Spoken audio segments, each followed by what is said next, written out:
Estamos acá en France 24 con la jefe de redacción Natalia Cabrera. Natalia, un gusto. Gracias. Bueno, Natalia, esta es una entrevista para conocer más o menos el desarrollo de la agenda setting que hacen acá en France 24. ¿Existe una línea editorial definida, es decir, unos intereses mediáticos, económicos, políticos? Bueno, France 24 es una cadena que pertenece al Estado francés, pero no intervienen de ninguna manera en lo que nosotros transmitimos. ¿Por qué? Porque realmente los que financian esta cadena son los franceses, el pueblo francés. Entonces, que eso nos permite a nosotros que no haya ningún interés. De hecho, nosotros ni siquiera aceptamos pauta. Los presentadores no pueden aceptar pauta es decir, de vestimenta ni nada por el estilo, sino que generalmente se visten como quieren, sin aceptar un patrocinio. Entonces esto nos permite tener mucha libertad a la hora de hablar sobre lo que queramos hablar. No estamos comprometidos con ninguna empresa ni a nivel político con la persona que está en el poder, sino en realidad es con la gente. Lo que a nosotros nos interesa más que todo es transmitir la verdad, transmitir todas las caras de un hecho noticioso y que sea la gente la que decida qué es lo que va a creer o cómo va a forjar su opinión sobre algún hecho. ¿Qué es noticia y qué no es noticia para el medio? Bueno, lo que es noticia para nosotros es lo que sea del interés de las personas, lo que sea un hecho verificable que realmente sucedió, que tengamos distintas fuentes confiables que nos lo corroboren, y todo lo que tenga un impacto en la comunidad y en el mundo. Nuestro enfoque son las noticias internacionales, entonces no estamos, digamos, somos muy diferentes, somos un medio local que quizás tiene como misión más el servicio de informar, por ejemplo, lo que está pasando en la calle, si hay no sé, un hueco, un trancón. Nosotros nos enfocamos más en el mundo entero, que es lo que tiene impacto sobre todas las personas. Entonces temas como el calentamiento global son muy importantes, los refugiados, los migrantes, la economía, todos este tipo de cosas que tienen un impacto a nivel global son muy importantes para nosotros. De las noticias que ustedes seleccionan en el consejo de redacción que ustedes hacen, ¿qué filtro aplican ustedes para jerarquizarlas y ponerles un orden de tiempo e información? Bueno, esa tarea sí recae completamente sobre el jefe de redacción, y es completamente criterio editorial que vas forjando a lo largo del camino que tienes como periodista. Entonces, digamos, en mi caso yo he trabajado todo el tiempo con noticias internacionales, entonces es como el criterio que tú mismo te vas forjando a lo largo de tu carrera. Entonces es como una sensación que te dice, bueno, esto es noticia, esto es realmente lo que está marcando la agenda y lo que puede tener un impacto en la vida de las personas y en el mundo, en las políticas internacionales, que son las que en la globalización nos forjan a todos. Entonces podríamos decir que depende más como del periodista autónomamente que de un conjunto, de un equipo de redacción como tal. No, digamos acá, o sea, es decir, si bien la última decisión recae tanto como sobre el director, porque si el director, digamos, tiene una opinión o tiene un criterio sobre qué debe ir primero o qué debe priorizarse, en el consejo de redacción se deciden muchas cosas. Entonces también depende de los elementos que haya.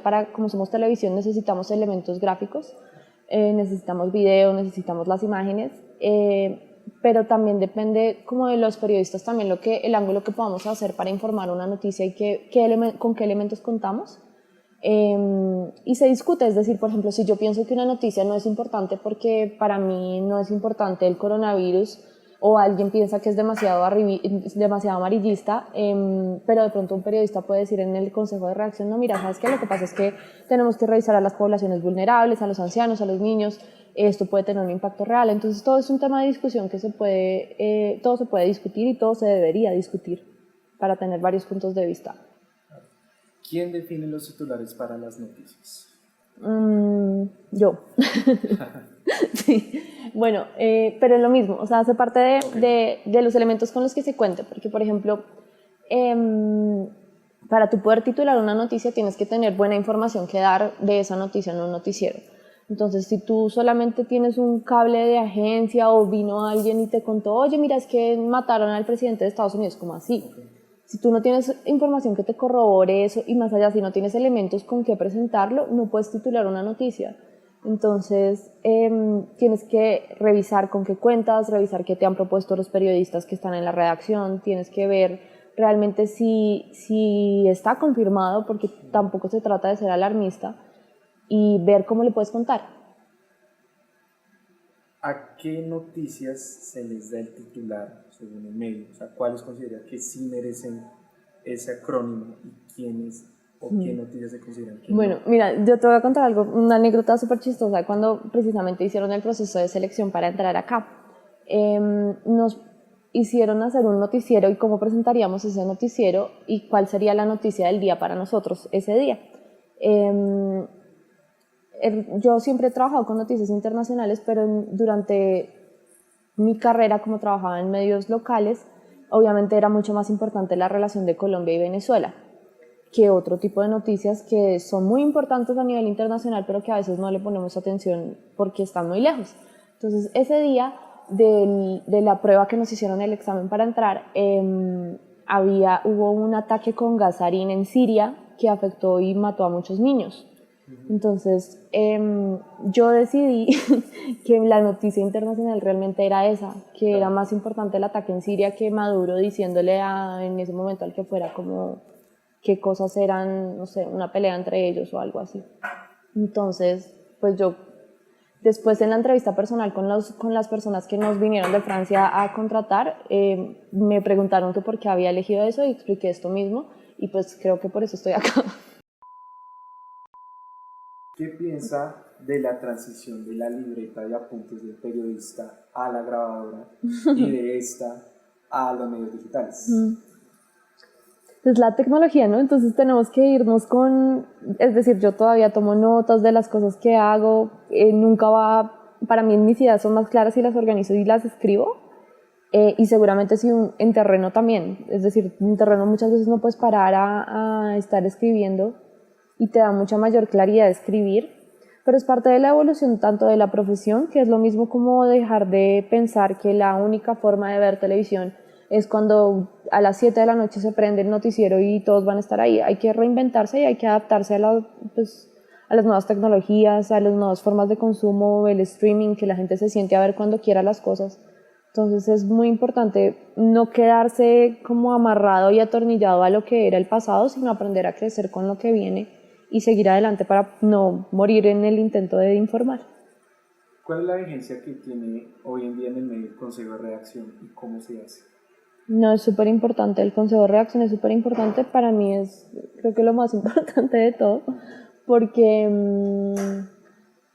ahí puedes escuchar a las personas, a los periodistas, como qué cosas tienen, qué ideas y qué ángulos le puedes dar qué formas de contar y qué elementos para contar tiene su noticia, y hace que deje de ser dictatorial de pronto, como que yo digo que por aquí voy a abrir el noticiero, ¿no? Que se pueda hablar con la gente y decidir y dirimir cómo se van a tratar las noticias. ¿Existe algún código ético dentro del medio para hacer el ejercicio del periodismo? ¿O la noticia o el criterio de esa noticia se deja a cada periodista? No, a ver, es decir, en este medio los periodistas tuvimos una formación de 2 meses, entonces todos conocen muy bien la línea editorial, que es entregar con libertad la información para que sea la persona la que decida finalmente qué quiere creer. Para nosotros es muy importante las mujeres, las minorías, el respeto a los derechos, pero de todas maneras no hay una agenda, o sea, es decir, no tenemos que defender nada ni defender a un político o a alguna persona, sino simplemente informar. ¿Quién del medio al periodismo ciudadano y de qué manera, si es que lo ejecutan, lo hacen? Ok, bueno, nosotros tenemos en la redacción aquí en Bogotá personas que van y hacen reportajes aquí en Colombia, pero no es mucho nuestro enfoque. ¿A periodismo ciudadano te refieres? ¿Es como a las personas, a los usuarios, a la gente televidente? Ok. Va. Bueno, nosotros sí hablamos mucho con la gente en nuestras redes sociales, tenemos mucho contacto con ellos y hay todo un equipo detrás comunicándose con la gente que pone comentarios en línea, y nosotros tenemos un programa específico que se llama Los Observadores. Este programa es todo un equipo en París que se encarga de recibir todas las cosas de denuncias que hacen en todo el mundo. Entonces, de hecho, tiene mucha importancia en África, es un programa muy conocido en África porque las personas envían sus videos y todo un equipo se encarga de toda un área de fact-checking, o sea, como de revisión y confirmación de la información. Hacen llamadas y una noticia no sale al aire hasta que es revisada y pasa todo un filtro de todo un equipo. Pero se tiene muy en cuenta y es muy importante.